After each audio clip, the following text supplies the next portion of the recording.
Shalom, Bapak Ibu Saudara. Kita teruskan studi kita kristalisasi kitab Bilangan. Kali ini kita akan belajar tentang air pentahiran. Ini adanya di kitab Bilangan pasal yang ke-19. Satu pasal ini berbicara tentang bagaimana Israel harus membuat air pentahiran. Caranya sih sederhana. Ini harus ada lembu betina merah. Ya, tentu persyaratannya tidak bercela, tidak ada cacat, dan belum pernah kena kuk. Setelah itu, ini lembu disembelih di luar perkemahan. Setelah itu dibakar habis, semuanya dibakar habis sampai jadi abu. Nanti abunya itu campur air, itulah menjadi air pentahiran.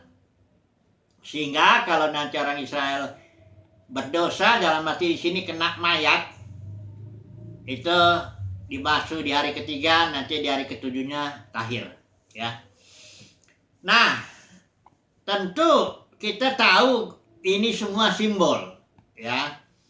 Tidak mungkin darah atau lembu betina ini merah darahnya maupun abunya itu bisa menghapus dosa. Ini jelas simbol daripada kematian Kristus di kayu salib. Hanya ini berbeda sekali, ya. Ini pasal kadang-kadang kita bingung kenapa ditaruhnya di kitab Bilangan dan bukan di kitab Imamat.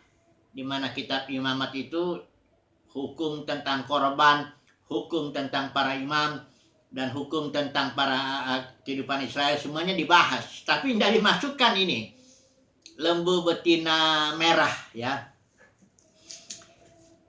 Ada seseorang memberi jawabnya kurang lebih begini, bahwa ini air pentahiran ini berguna untuk membasuh umat Israel itu dalam perjalanan, karena ini kan dari kitab Imamat itu ditulis ketika Israel berkemah di Gunung Sinai, ya. Sementara ini di kitab Bilangan ini suatu perjalanan penghitungan generasi pertama, yaitu berjalan dia ke arah Kadesi. Nanti dari Kadesi ya karena gagal dia berputar 40 tahun, ya, 38 tahun, total 40, baru dihitung lagi di dataran Moab itu generasi kedua. Jadi dalam perjalanan ini, katakanlah perjalanan iman, Israel bisa berkali-kali juga gagal, kan begitu kan? Dan untuk memulihkan fellowship dengan Tuhan, inilah menggunakan air pentahiran ini.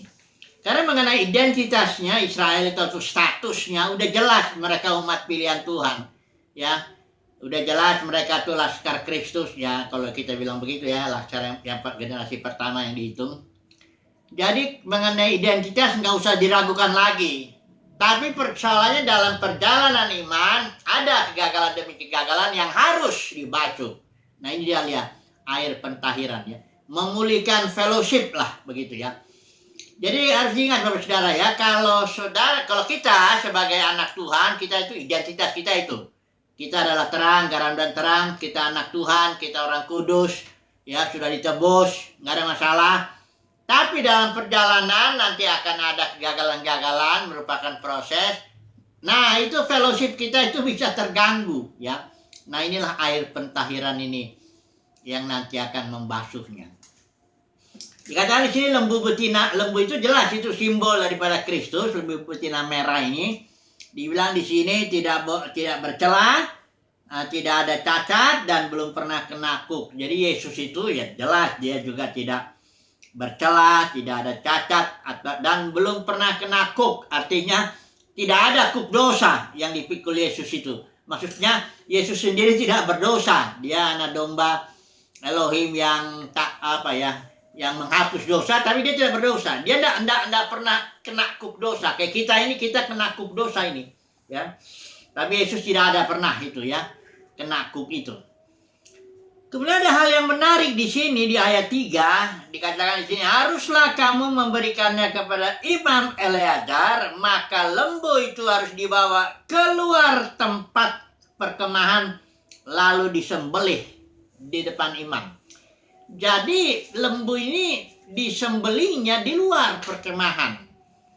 Nah, di sini ada pasal yang barangkali bisa menjelaskan ya, pasal 13 itu mengapa Yesus juga mati di kayu salib itu di luar kota Yerusalem. Golgota itu di luar ya, walaupun tidak jauh jaraknya, tapi dia di luar. Di luar perkemahan lah, katakan begitu.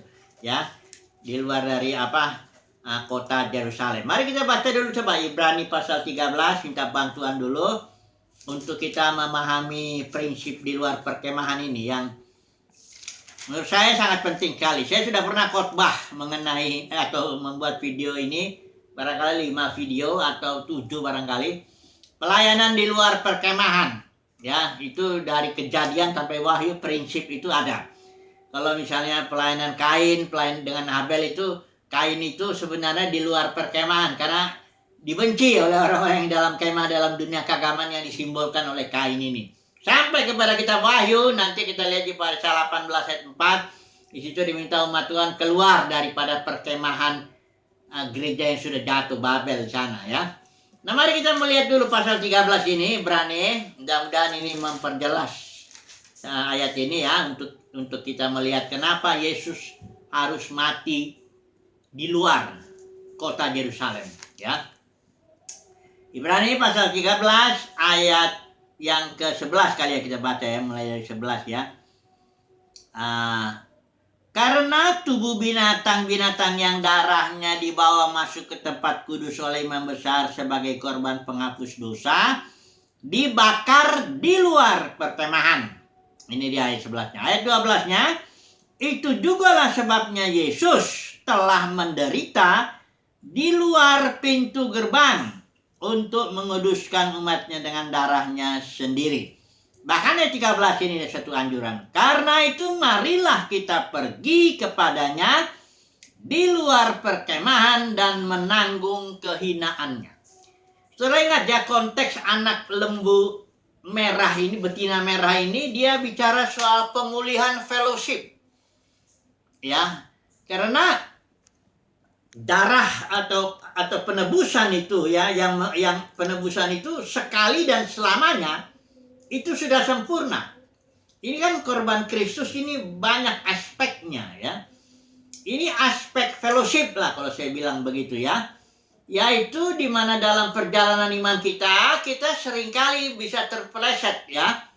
Dan fellowship kita terganggu. Nah, inilah dia ya, korban anak lembu betina merah ini. Jadi bicara fellowship ya. Kembali kita lihat dulu, kenapa Yesus harus berada di luar perkemahan atau di luar pintu gerbang ya? Karena persoalannya begini, bahwa Yesus itu menderita oleh mereka atau kalau Yerusalem itu bisa disimbolkan Sanhedrin di situ pusatnya, merekalah yang menolak Yesus, merekalah yang merancang pembunuhan itu walaupun pelaksananya Pilatus ya dan tentaranya itu. Tapi dunia keagamaan di zaman Yesus itulah yang memvonis imam besar. Kalau Sanhedrin itu ada imam besarnya Kayafas pada zaman Yesus itu dengan 70 anggotanya. Mereka lah yang putuskan bahwa Yesus harus dibunuh. Nah, jadi karena Yesus ini ditolak oleh dunia keagamaan yang adalah Yerusalem, maka dia menderitanya di luar. Ya, di luar perkemahan. Dan siapa yang mau fellowship dengan Yesus? Ayat 13 katakan, marilah kita pergi keluar perkemahan. Ya, untuk apa? Untuk berfellowship dengan Yesus. Saya beri contoh lagi, gereja di Laodikia. Gereja di Laodikia itu udah jatuh karena mereka sombong, merasa kaya, nggak kekurangan apa-apa, ya. Padahal mereka itu buta, telanjang dan sebagainya, miskin. Dan Yesus adanya di luar pintu gereja itu. Yesus mengetuk pintu gereja Laodikia itu, ya. Dan barang siapa yang mendengar ya, membuka pintu, menyambut Yesus itu, datang kepada Yesus keluar gereja Laodikia, dia fellowship lah dengan Yesus. Jadi saudara dan saya ini ada satu aspek yang banyak kali dilupakan oleh orang Kristen. Bahwa Yesus itu ada di luar perkemahan. Dunia keagamaan yang sudah jatuh. Di zaman Yesus, nama dunia keagamaan itu Yudaisme. Kalau isme itu artinya ajaran. Yuda itu ajaran agama Yahudi. Yudaisme itu ajaran agama Yahudi. Yesus itu ada di luar itu. Dia nggak diterima, ditolak, bahkan dibunuh. Nah, banyak orang Kristen tidak tahu bahwa dalam tiap zaman itu ada dunia keagamaan yang udah jatuh. Gereja juga sebenarnya sudah jatuh kan. Akibat ajaran Jebel, Bileam, Nikolaus. Saya sudah berulang-ulang bilang ini. Di Kisah Para Rasul 20 juga beberapa penatua menarik murid-murid kepada dirinya dengan ajaran palsu. Gereja sudah jatuh dari organisme menjadi organisasi, ya, dari tidak ada hierarki menjadi ada hierarki. Dari otoritas Roh Kudus sepenuhnya menjadi otoritas campuran Roh Kudus dan otoritas manusia. Dari yang tadinya melayani tanpa berdagang, akhirnya jadi sekarang berdagang, dan sebagainya. Gereja sudah jatuh menjadi dunia keagamaan, dunia kekristenan, di mana orang harus tahu bahwa Yesus ada di luar itu. Nah, ini yang kadang-kadang sulit dia diterima. Masa Yesus di luar dunia keagamaan? Saudara, kalau kita belajar Injil Yohanes, teologi Yohanes secara khusus itu, saudara akan lihat dialah yang paling banyak menggunakan istilah dunia atau kosmos dalam pengertian dunia keagamaan. Di situ di malam terakhir Yesus bicara dunia membenci aku. Itu yang dimaksud dunia, bukan dunia secara umum, tapi khususnya dunia keagamaan. Dan karena di ayat di pasal 15 itu dibilang dalam Taurat mereka harus digenapi Taurat mereka itu, Taurat dunia itu. Mereka membenci aku tanpa alasan. Jadi